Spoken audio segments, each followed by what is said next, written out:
A UN panel will audit the United States on their systemic racism. The Biden administration says Cubans will not enter the United States. And former President George W. Bush says we made a mistake withdrawing troops from Afghanistan. We've got all that and much more coming up, and it starts right now.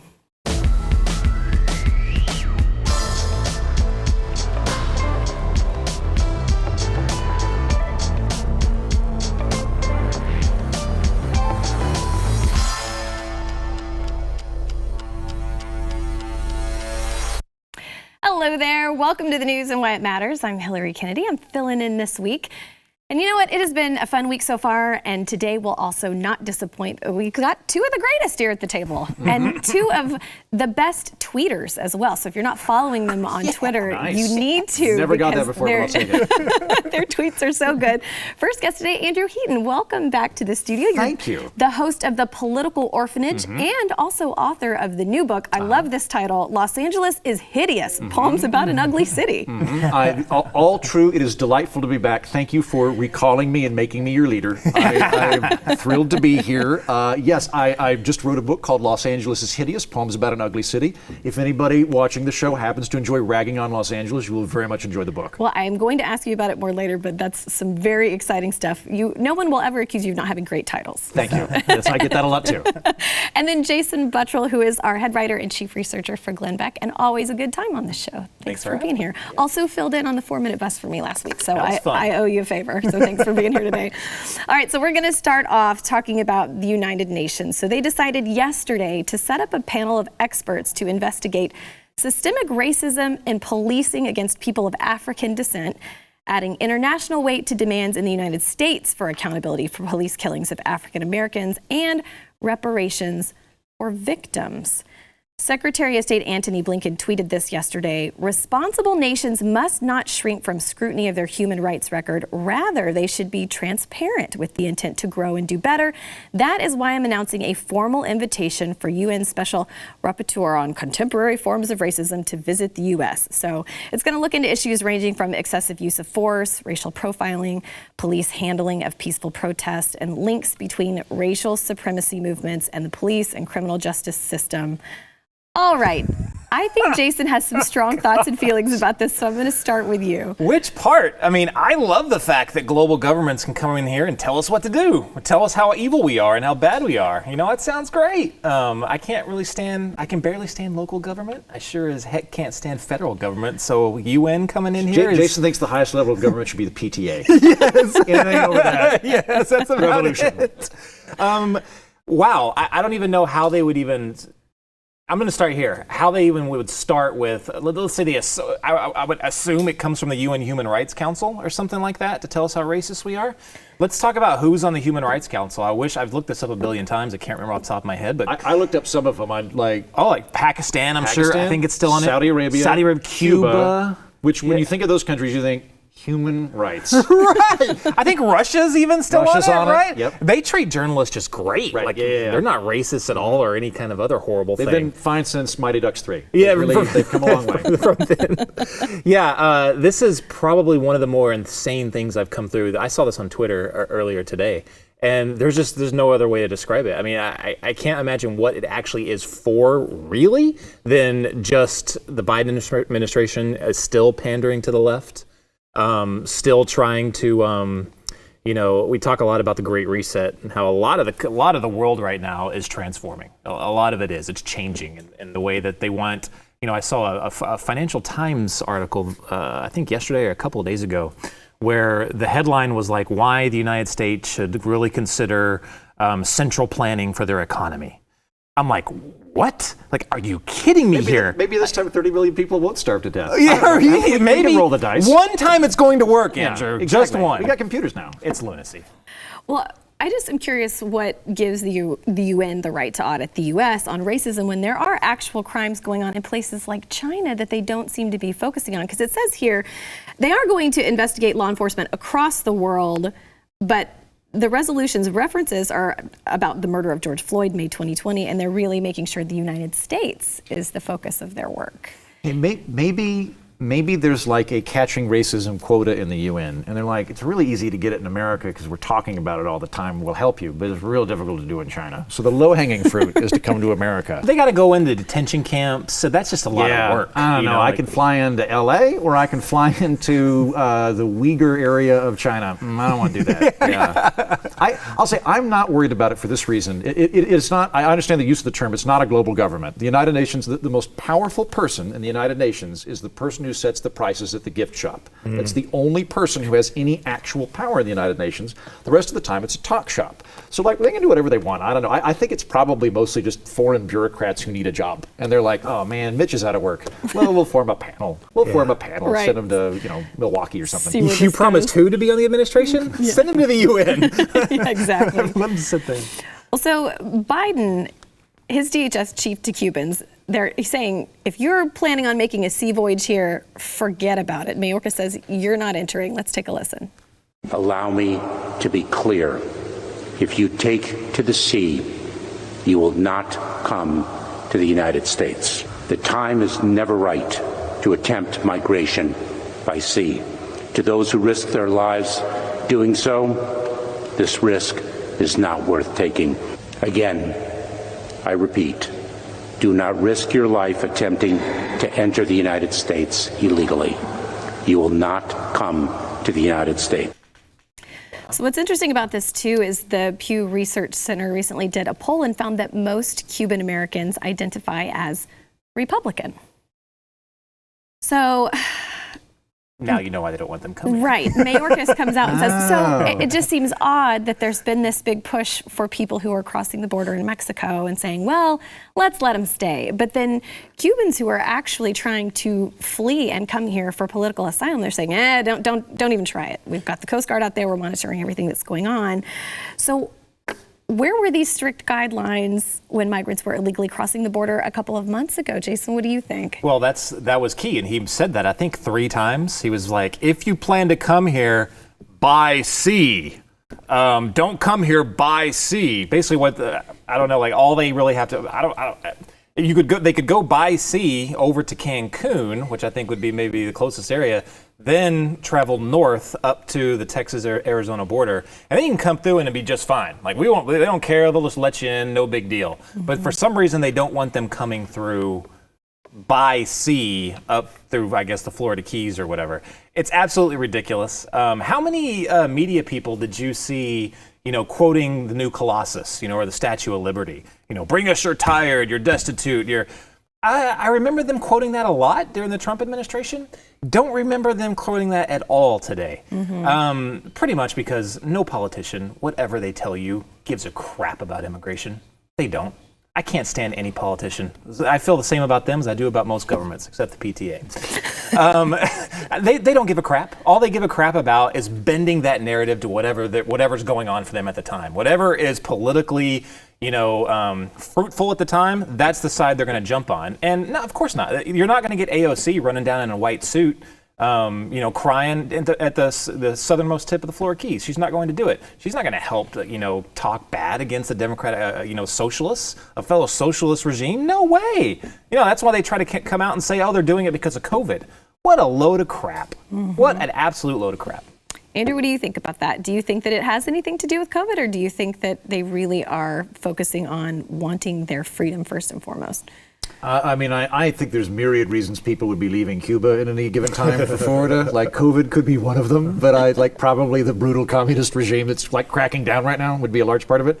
I'm going to push back on Jason on principle, just because I want to fight you. Right. I think there is a significant difference between coming on a boat to Florida versus coming up through the Mexican border, and the reason for that is under American law, as I understand it, if you are Cuban, and specifically for Cuban, and you can get here by boat, the second you touch American soil, when you get off that boat, you were given amnesty here. Now, we don't have that for other people. So if you're Honduran, you're Guatemalan, or whatever, you come up through Mexico, you're still subject to American immigration law as per usual. And even though there's problems at the border, it's at least under whatever the normal federal government wants to do via the executive branch, so on and so forth.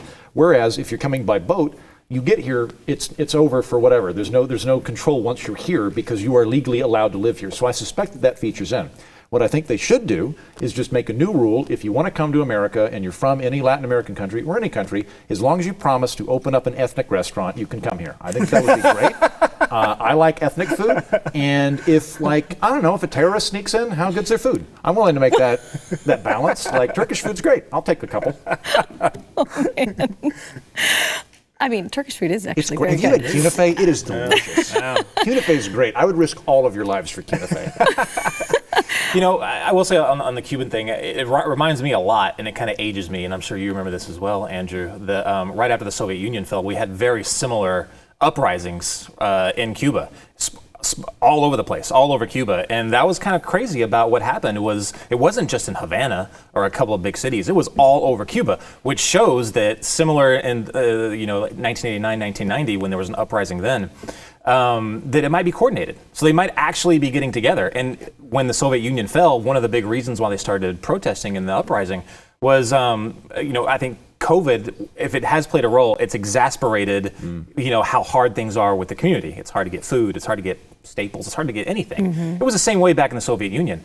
Back then, Venezuela stepped in to provide, finances and resources. Good job, Venezuela. Yeah. But they can't do that now. They got a little problem. And they could send a couple billion, Venezuelan, whatever they are, bolivars, but that will probably buy 2 loaves of bread. So they're not going to be much help. I would suspect that probably Russia and China will be looking to step in. Cuba is actually a very big Achilles heel for the United States, and there will be enemies of ours that will be looking to take advantage of this. I'm sure we'll be looking to take advantage of this as well, but it'll be interesting to see how it plays Remains out. to be seen.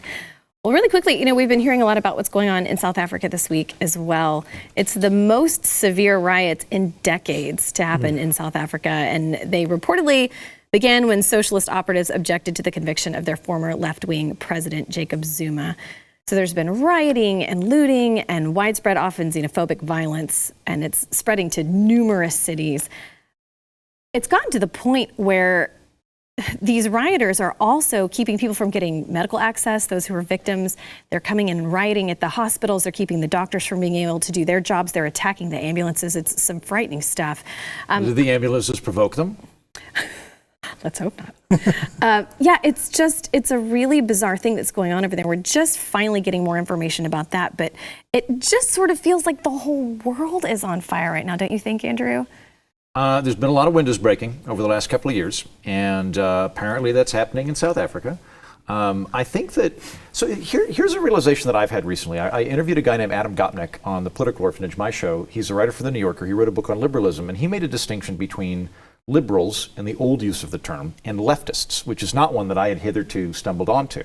And according to him, and I believe him, liberals are kind of cousins with constitutional conservatives. They both come out of the Enlightenment and have a primacy of the individual and proceduralism and rule of law, and are largely arguing about how to do economics and things like that. That's distinct from leftism.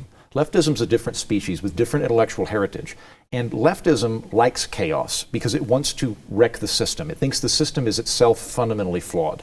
And so the way to wake people up and the way to start the system anew is to have riots and chaos and things like that, break that system. And so I think this is an example of that. And I don't think it tends to work out very well. I am very much an incrementalist and a proceduralist. I think generally when there is some sort of horrible regime in place, it hasn't worked out terribly well for the people when there's a violent upthrow. Like Britain had a much better revolution than France did, or Russia did. And so I don't know how what appears to me to be very large economic temper tantrums is going to change policy in a positive manner. Yeah. The previous president that was he detained or arrested? Yes, he faces 16 counts of fraud, money laundering, and racketeering for being part of a multi-billion-dollar embezzlement scheme during his time as president. And he has been evading his court dates like 30 or 40 different times. That's on him. He should have fled the country a long time I know. What are you thinking? If I had $1 billion, I would be in Switzerland tomorrow. Right. You'd never see me again. Be a little more self-aware of your surroundings. They come from the same party, the current and the previous. That party is corrupt, and they are leftist. They're not liberals. They're leftists. And I think it's hilarious that only he is being indicted on, corruption or money laundering, all this other stuff, because that's where big government, which leftism, that's what they're all about. That's what it breeds. It's a breeding ground for corruption. That's what you're going to get. I see that as, this is kind of the end state to where it's, you're seeing an evolution. There's either going to be a bloody revolution like in France that spawns off of governments like this, and you end up with something else, usually with a despot at the top. You get a Napoleon at best. Right. It's sad, but it's a very small chance that it evolves into something else. I have no idea. I really feel bad for South Africans. We've got a friend on this network, the South African Yanko. Yeah. I was talking to him about it yesterday. I mean, it's just like corruption is rampant there. And right now, it's just funny that they're lobbing all of it onto this former president when the entire party, the entire system is built off of it. They're just kind of pushing it off onto this, and the people suffer, which that's in summation leftism in general. Right. I suspect you all have talked about riots previously since I've been gone. Yeah. Allow me to weigh in if you have not. There's a fundamental difference between a protest and a riot. Mm-hmm. A protest, like here in America, you have a constitutional right to it. You should have that right anywhere in the world to protest your government. That should be absolutely everything every individual can have. There's a difference between protesting something and loudly and vociferously drawing attention to something bad versus using other people as collateral damage to prove a point. And I don't believe in collateral damage. And a lot of the time, like the grocery stores and things like that, they're not a part of this. They're not the ones putting whoever this guy is in power or covering up for him. They're just people trying to make a living. And it's just this great groundswell of emotions that are bubbling up in violence and property damage. I don't think victimizing other people solves problems for other victims. Right. That never works. All right, we've got to go to break. When we come back, we're going to be talking about former President George W. Bush. Hang with us.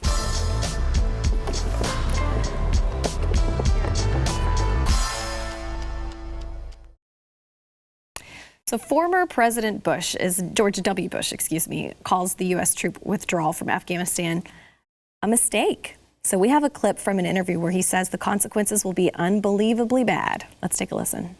It's unbelievable how that society changed from the brutality of the Taliban.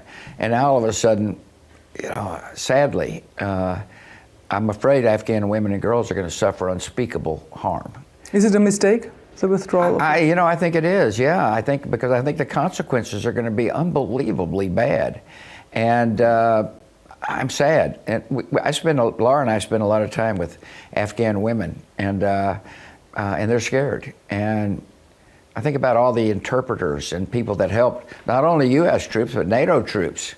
And it seems like they're just going to be left behind to be slaughtered by these very brutal people, and it breaks my heart. So he made these comments after President Biden last week said U.S. troops would be out of Afghanistan sooner than the original September 11th deadline. They're saying troops will be home by August 31st. And the Biden administration is also launching an operation to relocate those Afghan nationals who aided the U.S. military efforts and are in the process of applying for residency in the United States. They aren't giving a lot of details for security purposes, but they are working on identifying a third country or U.S. territory to host the Afghan nationals and their families while those visa applications are being processed. So, Jason, I will start with you on this one because I could tell. Do you agree with former President George W. Bush's statement? Not in the slightest. So I will agree. Actually, I will agree with one thing. Yes, it's going to be bad. It's going to be bad for the Afghan people. These are the consequences that we have to now deal with. I fought there. It's very emotional for me. I think that we did our job. We should not have stayed as long as we did. I've seen waste and amount of dollars that you would not even believe. Things that money that we pumped in there that was never good for anything but a photo op. Very disappointing. Yes, this is something that I want the Biden administration to stand right out in front of and deal with these consequences.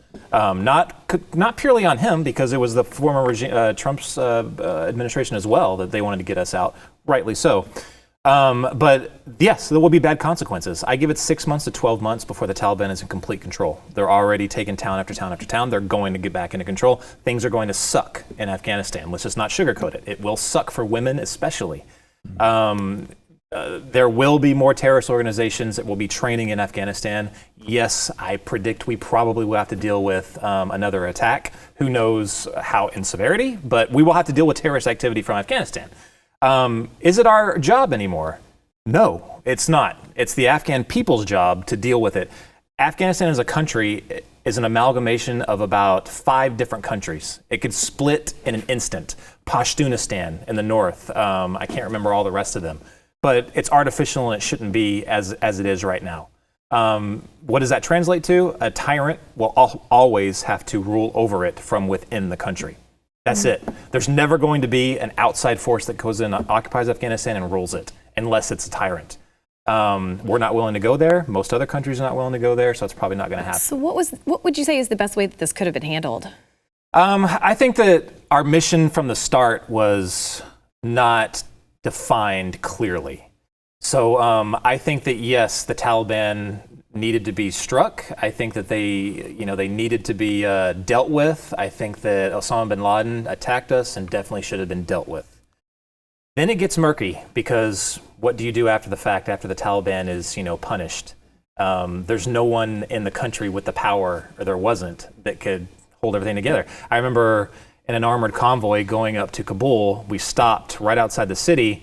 We looked at, what was his name? I think it was Karzai. I can't remember, the head of the Northern Alliance at the time. We waved to him and we let him and his troops ride into the city so that they could claim it, and it wasn't a U.S. occupation, it was them.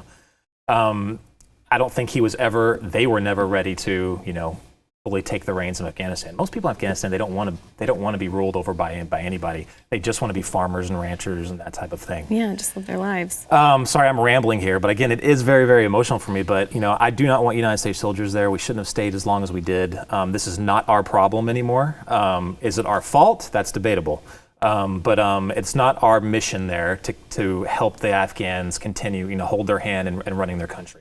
That's their job. But the consequences are things are going to suck in that country. Yes, they are. Andrew, agree?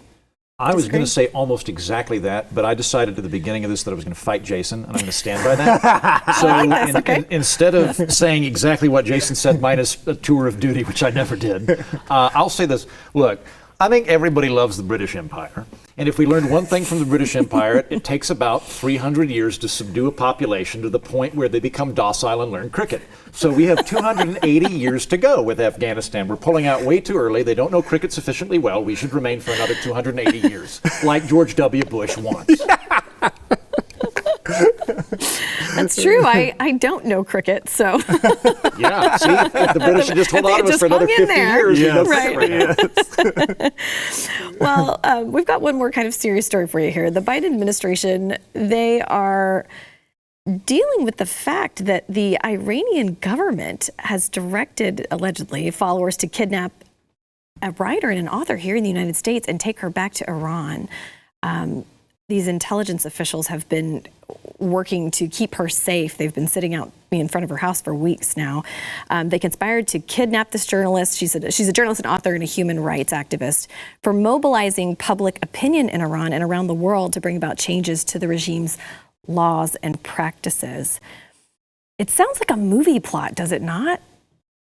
So the UN is going to investigate us for racism. Meanwhile, we're busy protecting Iranian journalists from being kidnapped. How does this make sense? It doesn't make sense. I think I heard that they were saying this was a local law enforcement issue, not an international movie spy type issue, which is pretty ridiculous when you consider what they're trying to do geopolitically out in the world. Is they want to get a closer relationship with Iran so that they can pull off one of Obama's legacies, the Iran deal, which is absolutely insane. I think it's going to it exposes the hypocrisy of listening to anything the UN says, regarding human rights. I think it's again laughable that the United States media, journalists, they think that they have it so hard. You lob things like fake news at them and they retreat and say we're under attack. No, this is the reality. This is how cushy you have it now. I mean, let's not even talk about Russia, where, a lot of journalists, if they piss somebody off, they're just pushed out a window. Iran will follow their journalists to the ends of the earth to try and hunt them down and kill them. That's the media under attack right there. Yeah, William F. Sweeney Jr., he's the head of the FBI's New York office. He said, "This is not some far-fetched movie plot. We allege a group backed by the Iranian government conspired to kidnap a U.S.-based journalist here on our soil and forcibly return her to Iran." And he said, "Not on our watch." But do you think this is a problem we need to address with the Iranian government, or where do we go from here? I compartmentalize these things to some extent, right? So I'll concede there's a lot of hypocrisy going on, but I think American foreign policy is mired in hypocrisy. Yeah. The fact that we are allies with Saudi Arabia, which is a theocratic feudal regime of despotism, not cute Swedish monarchs who ride bicycles around and cut ribbons, but like actual kings who cut off heads, is amazing to me that we consider them a friend, right? So there's plenty of hypocrisy to go around. It's a long-standing thing. In terms of the juxtaposition of a journalist horribly being targeted by the regime versus the nuclear treaty, these to me are separate things. In the same way that we have ballistic missile treaties, or did, with Russia, and if there's some infraction going on, we might want to keep those treaties in place. I think we don't see eye to eye on this one, even comedically. I look at that and I go, okay, they've had a nuclear program since the Shah. It's been going on for a very long time. They've got it literally underground, under mountains. If we were to flatten Iran tomorrow, they could get it up and running again in 6 months. So I think that there's got to be some, either we go all John Bolton and invade them every 20 years, or Michael Bolton, I can't remember, the guy with the mustache, not the musician. We invade them every 20 years, we indefinitely occupy them until we can teach them cricket, or we come up with some kind of diplomatic situation, because they're going to have that capacity unless we keep invading them. So I think there's going to need to be that going on. Yeah, I will disagree respectfully, because I don't see Iran as a normal country. I see them as a more successful ISIS. Go back in history, they're terrorists. They're terrorists that took over a country. They've been committing terrorist acts that are documented. Everybody all over the world knows, okay, yeah, they are the ones that order these terror groups to go out and hit the world. They've specifically said that they want to annihilate Israel. I mean, come on. That's the reason why they want to have a nuclear bomb. I mean, it's ridiculous. Their ideology is something called 12-verse Shia Islam, which the end state is they initiate a catastrophic, world-changing global catastrophe or disaster, like a nuclear explosion.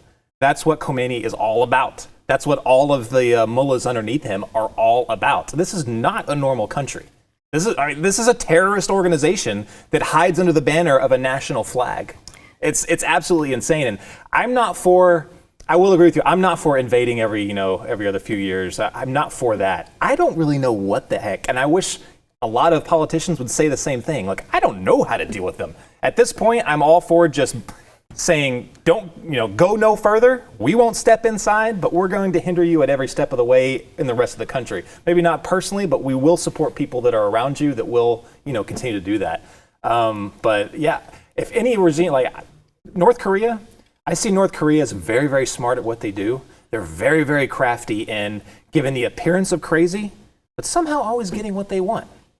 Always, since the 50s, always getting what they want. They act crazy, we give them something to back down. Things get hard, they act crazy, we give them something so they want to back down. There's a little bit of genius to their madness, really. I mean, I don't even think it's madness, really.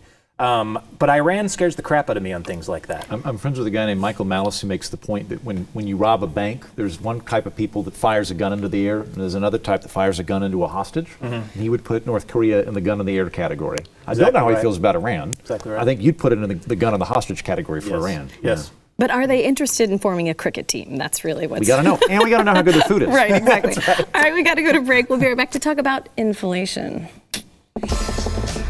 Pretty dang good.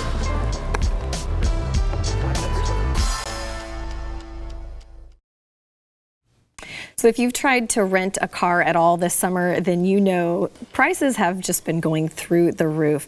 Let me tell you why that might be. Senate Democrats will reportedly ram through a $3.5 trillion spending bill that will enact the full array of President Joe Biden's social welfare agenda without any bipartisan support in a Senate that is split 50-50. Biden has kind of seen his approval rating slide, especially among Democrats who want him to be more radical in ramming through this agenda. And this news also comes as inflation has really been just skyrocketing in recent months, driven in large part by this massive government spending from the Biden administration.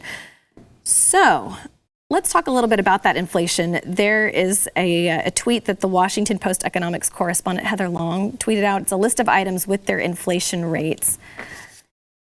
Kind of shocking. Car rental, 87.7%. change, used cars 45.2%, gas 45.1%. Airfare, 24.6%. Huge change from last year with airfare, that's for sure. Hotels, furniture, bacon made the list. Milk, the bacon index. I know. The bacon index is at 8.4. Stop right there with the bacon. But Senate Majority Leader Chuck Schumer said that gives every major program that President Biden has asked us for, and it pays for it in a robust way if this goes through. So do we really need to be spending $3.5 trillion if we're already in so much debt?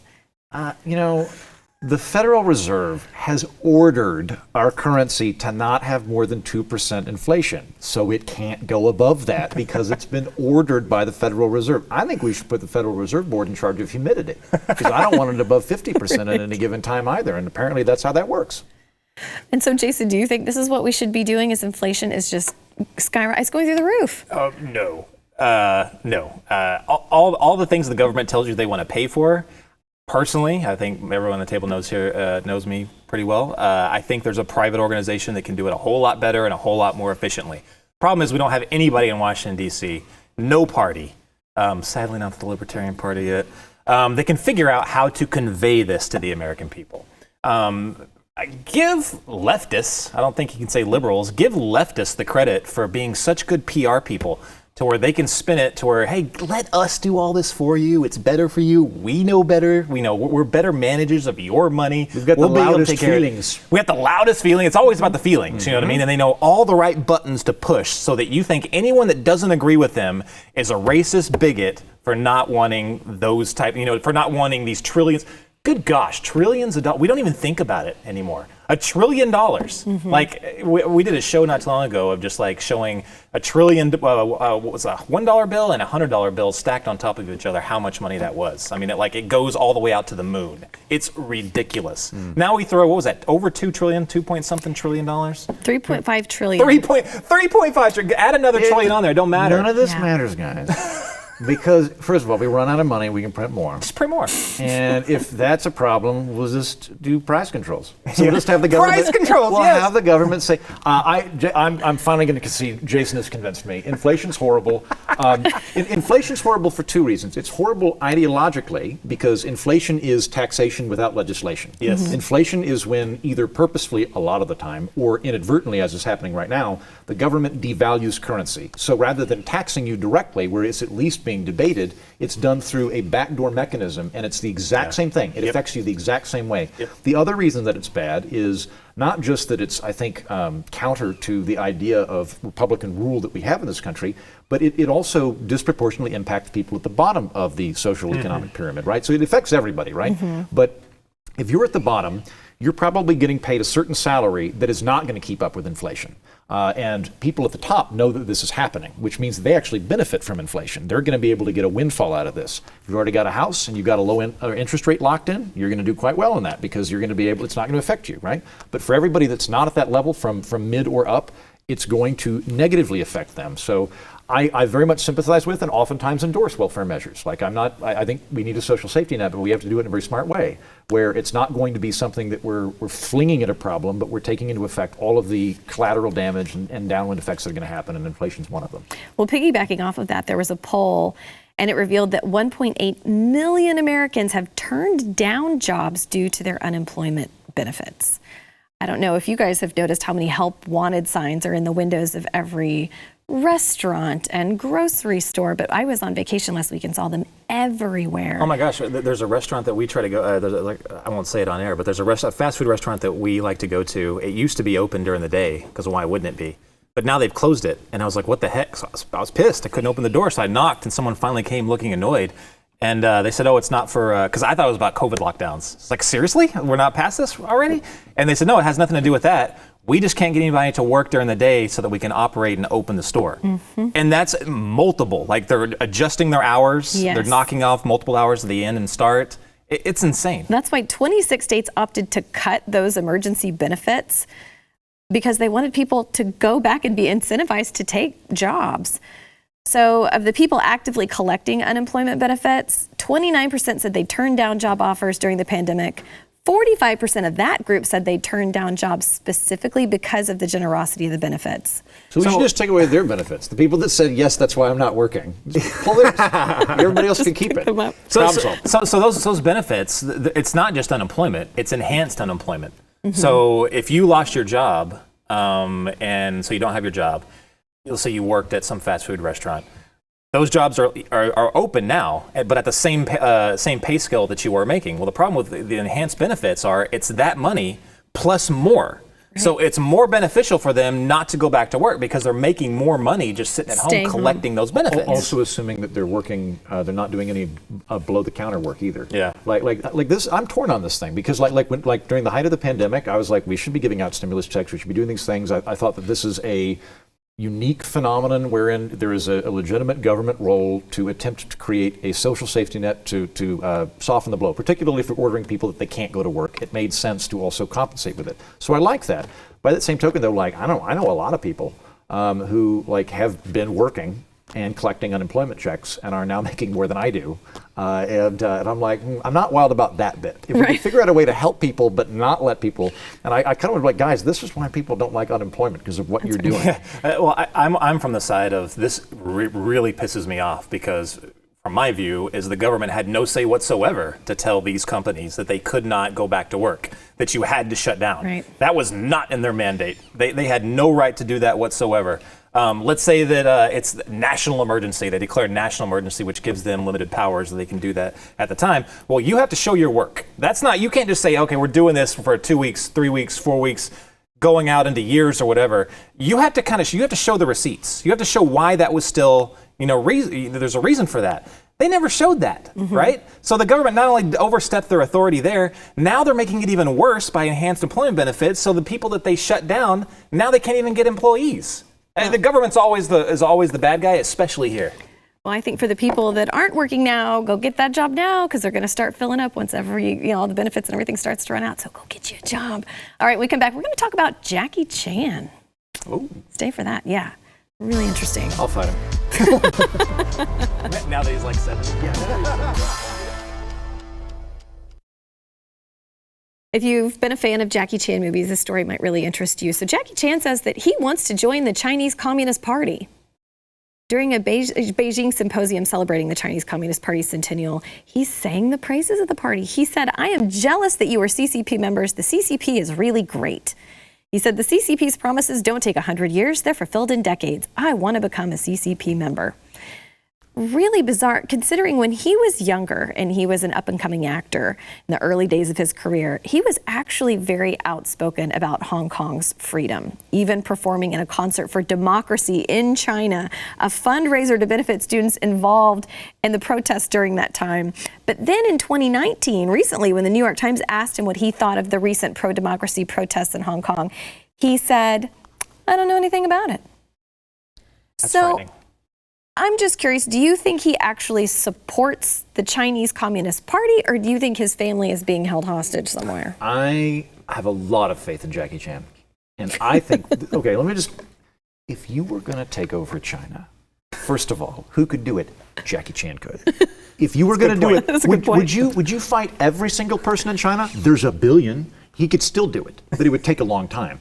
Better thing to do, yeah, communism's great. Make me a member of the CPB. Great. Next step, I'll be vice president of China. Next step, beat up the current, I can't remember the guy's name, but the head of the Politburo, become the head of China, relocate Beijing to Hong Kong. Bam. Done. Jackie Chan saves China from the illegitimate communist regime. Work smarter, not harder. Yeah, Exactly. It's like our Chinese Chuck Norris. Yeah. Exactly. That's Jackie Chan. I think that's what's happening. Jason, what do you think? Do you think that the Chinese Communist Party has some influence over Jackie Chan? That's why he's saying these things, or do you think he really believes it? This is frightening to me. The Chinese Communist Party is influence. That's what they are. No, I don't believe for a second that all of a sudden he thinks that oppression and what was happening, like say during Tiananmen Square, was a good thing. You can change, but I don't think you can change that drastically. What happened in his early career was pre-Xi Jinping. 2019 on is post-Xi Jinping, the president of China, which says a lot. They are going wildly further towards I don't even know what you call it. And back towards totalitarian, because they were opening up for a while, right? They were moving towards opening. Like when I was in college, I went to Beijing, and I could go on Google, I could go on Facebook, I could do these things. I asked people about Mao. They acknowledged Mao was human. That was a really big book at the time. Was Mao only human? Was that President Ding? I think so. Yeah, and they would they could he made some mistakes, and I'm like, yeah, 30 million of them, yeah. But they were moving that direction. They've very much tightened that. They're absolutely consolidating power. He's president for life. And the amount of informational lockdown, I know that we've talked on when I've been on the show previously about the weird social credit system that's happening right now, which is terrifying. Me as a comedian, I performed in the China International Stand-Up Comedy Festival here 2 years ago. All my friends that were there now have been kicked out of the country, or at least if they weren't kicked out of the country, their club was shut down because all the comedy clubs were shut down because how dare you exercise independent thought. So it's definitely moving that direction of control, statism, authoritarianism, and it's not communism. It's not communism at all. So that's why I have a hard time actually labeling it. They have the Chinese Communist Party, the Politburo, and everything. So that's there almost as like a status symbol of like a callback to the past. So kind of similar how Russia always invokes the Orthodox Church whenever they want an injection of nationalism. It's kind of like that's what the CCP is really only there for. It's just like to invoke, I guess, Mao and them taking control of their country and where they're going. But they're not communist. I mean, good gosh, they have some of the world's richest people in their country exercising capitalism. No, they're totalitarian, and it's going further and further in that direction. And they're very clever about it. I'm sorry, I didn't mean to interrupt you. But no, they are very clever about it. You mean in the way they hide it, or? Well, no, in general, I think I think China really paid attention to how the Soviet Union dissolved, because like Gorbachev went. There's serious structural problems with communism. What we're going to do is bring in little bits of democracy and little bits of capitalism to shore up and spackle that problem. And what happened was people went, oh, freedom, good, I don't like you, I want to be my own thing. And the whole thing fell apart. And China went, let's not do that. Yeah. And they've been taking notes, and they're very good at being able to manipulate information and get very, very good about using modern technology to crack down on dissidents and all those things. It's very sophisticated. And just to wrap that up, the cracking down is happening at a historic rate right now. It's dangerous to live in that country. There are, between rooting out corruption, as I like to call it, and disappearing people, to actual concentration camps, they're not even trying to hide that. They're sterilizing men and women in these concentration camps. They're not trying to hide it. It's happening. The people there know, and you have, even if he's a big superstar like Jackie Chan, he sees this going on. So that's why it's so frightening to me, is he's made such a radical change that he's basically forced to say this, because what else is going to happen? Jackie, let's work out a system. You can blink twice with your left eye. You can put it, but if you were being held against your will in some way, Andrew and I will come get you. That's right. I've got two of the best right here. You don't have a Jackie Chan, you've got a right hook from Heat. A comedian, an ex-military, you guys are unstoppable. It does sound like a fun film, does it not? It does. Yeah. All right, we come back. We're going to talk a little bit about someone you won't believe got an Emmy nomination. Hang with us. But yeah, exactly. Well, you'll never guess who got an Emmy nomination. It happens to be Stacy Abrams for voicing herself, her own character. She was playing herself on Blackish. She even tweeted out, "Thank you for lifting up the rights of voters at such a critical time and letting me appear in such a fantastic show. Awesome." Hollywood award shows, this is just a joke at this point, isn't it? And I know you're the expert, Andrew, because you actually wrote a book about it. Yes, I wrote a book called Los Angeles is Hideous, Poems About an Ugly City. And you remember when Barack Obama won the Pulitzer, the Nobel Prize for not being George W. Bush? Yeah. They were just like, you're not George, would you like this medal? Fling. And he wasn't even in office yet. I agree. I think this is a very strange thing to we just desperately want to crown political figures we like. It doesn't actually matter what they're doing. All the more reason that Los Angeles has problems with it. I mostly focus on how hideous it is, because I think it's an endless cascade of tiling grout, asphalt, and abandoned strip malls, but there's also problems with an interior as well. Well, I cannot wait to read your book. Everybody needs to pick up a copy. Thank you so much for being here today. Thank you. They can find it on Amazon. They can find it on Amazon, or they can go to laisugly.com. Perfect. Thank you, guys.